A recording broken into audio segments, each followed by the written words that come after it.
आज हम लोग सेकेंडरी एक्टिविटीज़ का अगला जो टॉपिक है वो पढ़ेंगे। ठीक है, हमारा अगला टॉपिक जो होगा क्लासिफिकेशन ऑफ मैन्युफैक्चरिंग इंडस्ट्रीज।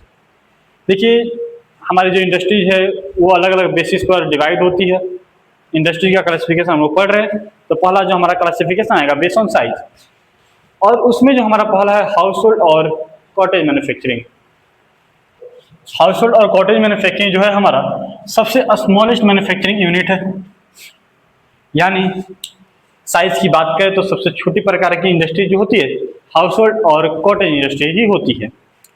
देखिए, जनरली ये होता क्या है, जैसे आपने देखा होगा गाँव में हमारे कुम्हार भाई लोग दिया बनाते हैं, मिट्टी का बर्तन बनाते हैं, तो क्या है हाउस होल्ड इंडस्ट्रीज है। इसके अलावा हाउस होल्ड इंडस्ट्री बहुत प्रकार के होते हैं।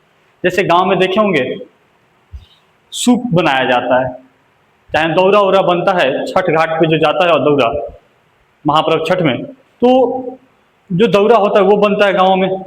तो ये सब जो इंडस्ट्रीज के काम, ये इंडस्ट्री सॉरी ये सारे जो मैन्युफैक्चरिंग वर्क होते हैं इनको क्या होते हैं हाउस होल्ड इंडस्ट्रीज।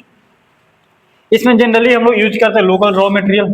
देखिए, मजदूरी के लिए कोई बाहर से लोग आते नहीं है, और ना ही इसमें कोई बहुत बड़ी मशीनें यूज की जाती है। इसमें जनरली सिंपल टूल्स यूज किए जाते हैं मैन्युफैक्चरिंग के लिए, और इसमें जो लेबर्स का वर्क करते हैं या तो फैमिली लेबर्स होते हैं यानी घर के लोग होते हैं, या फिर पार्ट टाइम लेबर्स इसमें काम करते हैं। ठीक है, जैसा कि हमने इसमें नोट किया हुआ है, फैमिली मेंबर्स या फिर पार्ट टाइम लेबर्स। देखिए, इसमें जो गुड्स बनकर तैयार होता है यानी प्रोडक्ट जो बनकर तैयार होता है वो या तो घर में ही यूज हो जाता है या फिर वहाँ के लोकल मार्केट में बेचे जाते हैं। यानी बात करें तो हाउस होल्ड और कॉटेज इंडस्ट्री में जो जनरली प्रोडक्शन होता है वो घर के यूज के लिए होता है या फिर लोकल मार्केट में बेच दिया जाता है, जिससे जीविका चलती है। जो दूसरा है हमारा स्मॉलेस्ट स्केल मैन्युफैक्चरिंग। देखिए, ये भी जनरली क्या है, स्मॉल स्केल मैन्युफैक्चरिंग की बात करें तो ये भी जनरली क्या है, ये भी गांव में ही होता है। जनरली घर के आसपास में या फिर घर के या फिर गांव के बाहर में छोटा सा दुकान लगा करके इसको मैन्युफैक्चर किया जाता है। इसमें भी लोकल रॉ मटेरियल यूज किए जाते हैं, और इसमें कुछ लोगों को एम्प्लॉयमेंट मिल जाती है। इसमें कुछ टूल्स यूज किए जाते हैं, इसमें छोटी मोटी मशीनें यूज की जाती है। ठीक है, यानी बात करें तो ये भी क्या है हाउस होल्ड इंडस्ट्रीज का ही फॉर्म है, जिसमें टेक्निक्स का यूज करते हैं, टेक्नोलॉजी का भी यूज होता है। प्लेस ऑफ मैन्युफैक्चरिंग यानी एक मैन्युफैक्चरिंग का जगह होता है, फिक्स जगह होता है, घर के बाहर हो चाहे गाँव के बाहर हो, एक फिक्स जगह होता है। ठीक है, इसमें भी लोकल रॉ मटेरियल यूज किए जाते हैं। इसमें सिंपल पावर ड्रिवन मशीनें होती है, इसमें सेमी स्किल्ड लेबर्स की आवश्यकता पड़ती है, और साथ ही साथ जैसा कि मैंने बताया कि ये एम्प्लॉयमेंट प्रोवाइड कराती है और परचेज पावर को रेज करती है गाँव में। आया बात समझ में? लार्ज स्केल मैन्युफैक्चरिंग यानी देखिए, नाम से ही पता चल रहा है लार्ज स्केल मैन्युफैक्चरिंग यानी बहुत बड़े लेवल पर मैन्युफैक्चरिंग होती होगी। ठीक है, समझने का प्रयास करेंगे कि लार्ज स्केल मैन्युफैक्चरिंग में जो होता है, पहले तो इसमें बहुत बड़ा लेवल प्रोडक्शन होता है, यानी बात करें तो मास प्रोडक्शन। इसमें एडवांस टेक्नोलॉजी की इस्तेमाल की जाती है। इसमें स्पेशलाइज स्किल और नॉन स्किल दोनों ही प्रकार के लेबर लगते हैं। ठीक है, इसमें रॉ मटेरियल्स होता है जो एक प्रकार के नहीं तो अन्य बहुत प्रकार के रॉ मटेरियल्स यूज होते हैं इसमें, और बहुत बड़े लेवल पर एनर्जी की जरूरत होती है, और सेल के लिए बहुत बड़े मार्केट की आवश्यकता होती है। यानी ओवरऑल बात करें तो लार्ज स्केल मैन्युफैक्चरिंग की बात करें तो इसमें क्या होता है, तो एक बहुत बड़े मार्केट की आवश्यकता होती है सेलिंग के लिए, क्या हो सकता है यानी इनरोमस एनर्जी और वेरियस रॉ मटेरियल यूज होते हैं, स्पेशलाइज स्किल्ड और नॉन स्किल्ड वर्कर्स की आवश्यकता पड़ती है, हाई टेक्नोलॉजी का इस्तेमाल किया जाता है और मास प्रोडक्शन होते हैं। आया बात समझ में? देखिए, जो लार्ज स्केल मैन्युफैक्चरिंग की बात करें तो ये भी दो प्रकार के होते हैं, एक होता है ट्रेडिशनल लार्ज स्केल इंडस्ट्रीज और दूसरा होता है high technology large scale industries. ठीक है, on the basis of raw material यानी रॉ मटेरियल यानी कच्चे माल जिससे हमारे प्रोडक्ट को बनाया जाता है, उसके आधार पर हम बात करें कंपनियां कितने प्रकार की, यानी इंडस्ट्रीज कितने प्रकार की होती है। तो industries on the basis of raw material 5 प्रकार की होती है। पहला होता है एग्रो बेस्ड इंडस्ट्रीज, एग्रो का मतलब एग्रीकल्चर, यानी वैसे प्रोडक्ट यानी वैसी इंडस्ट्री जिसको रॉ मटेरियल एग्रीकल्चर के द्वारा मिलती है, यानी कृषि के द्वारा मिलते हैं, उसको क्या बोलेंगे? एग्रो बेस्ड इंडस्ट्रीज बोलेंगे। लाइक चीनी मिल, राइस मिल, फ्लोर मिल, ये सब क्या है? एग्रो बेस्ड इंडस्ट्रीज है। यानी बात करें तो वैसा इंडस्ट्रीज जिसको रॉ मटेरियल एग्रीकल्चर से प्राप्त होता है उसको क्या बोलेंगे? एग्रो बेस्ड इंडस्ट्री बोलेंगे। ठीक है,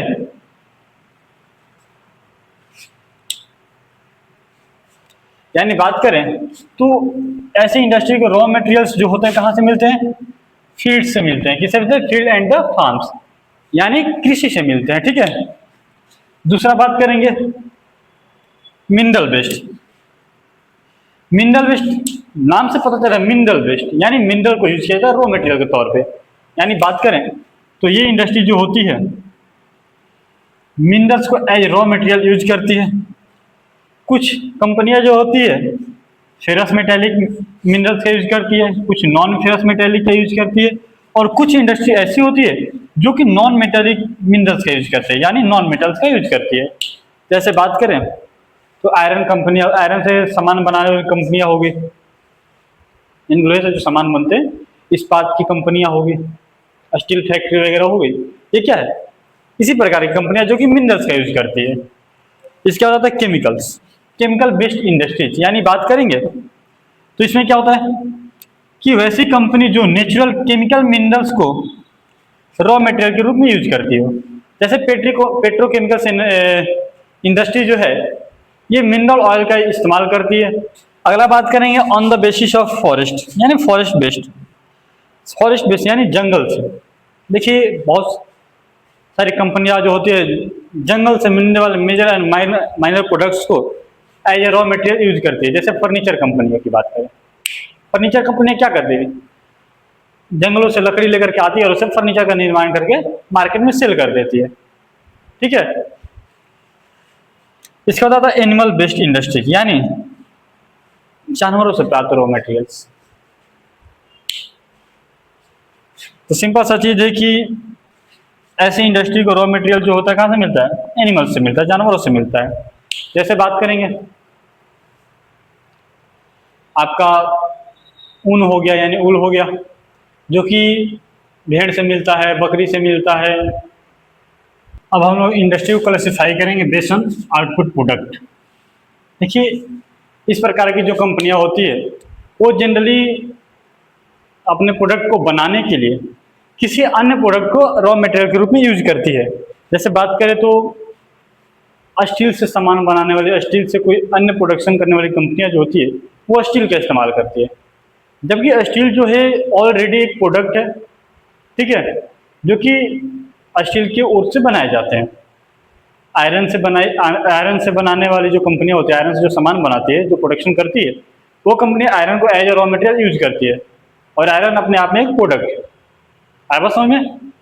तो ऐसी बहुत सारी कंपनियां हैं जो अन्य प्रोडक्ट को अपने प्रोडक्शन के लिए यूज करती है। वैसे कंपनियों को हम क्या बोलते हैं? Industry based on output product. Clear है? जैसा कि आप देख पाएंगे the industry which product are used to make other goods by using them as raw material. ठीक है, यानी जो कंपनी प्रोडक्ट बनाने के लिए, यानी जिस कंपनी का प्रोडक्ट किसी अन्य गुड्स को यानी अन्य प्रोडक्ट को यूज करके बनाया गया हो, एज ए मटेरियल यूज करके बनाया गया हो, उसको क्या बोलेंगे? Output product. हमारा जो लास्ट है टॉपिक वो है इंडस्ट्री बेस्ड ऑन ओनरशिप, यानी मालिकाना हक के आधार पर भी कंपनियों को बांटी गई है। पहला है पब्लिक सेक्टर इंडस्ट्री। पहले क्या है? पब्लिक सेक्टर इंडस्ट्री, यानी सरकारी कंपनियां, यानी वैसी कंपनियां जिसको सरकार के द्वारा ऑन किया जाता हो, मैनेज किया जाता हो, यानी सरकारी कंपनी। जितनी भी सरकारी कंपनियां होती है वो पब्लिक सेक्टर इंडस्ट्रीज में आ जाती है। दूसरी बात करेंगे प्राइवेट सेक्टर। अब प्राइवेट का मतलब है प्राइवेट, यानी निजी कंपनियां। यानी बात करें वैसी कंपनी जो किसी इंडिविजुअल्स के द्वारा यानी किसी व्यक्ति के द्वारा ऑन किया जाता हो या फिर मैनेज किया जाता हो, उसको क्या बोलेंगे? Private sector industries. यानी प्राइवेट सेक्टर में industries are owned by individual investors, these are manage by private organisation. और ये प्राइवेट ऑर्गेनाइजेशन के द्वारा ही मैनेज किया जाता है। इसको मैनेज करने के लिए सरकार कुछ नहीं करती है, ठीक है, वो नीति वगैरह बना लेती है। सरकार प्राइवेट कंपनी को नीतियाँ बनाती है, लेकिन मैनेज उसको कौन करता है? तो प्राइवेट ऑर्गेनाइजेशन या फिर उसका इंडिविजुअल इन्वेस्टर जो होता है वही उसको मैनेज करता है। अगला है joint sector industry. Joint sector यानी वैसी कंपनियां जो सरकार और किसी निजी यानी प्राइवेट एंड पब्लिक सेक्टर दोनों के द्वारा ही मैनेज किया जाए, उसको क्या कहेंगे? Joint sector industries. यानी वैसी कंपनियां जिसको मैनेज करने के लिए सरकार और प्राइवेट सेक्टर दोनों ही मिलकर काम करें, उसको क्या बोलेंगे? Joint sector industries. ठीक है, वही है कि joint sector industries are manage by joint stock companies और sometimes private and public sectors.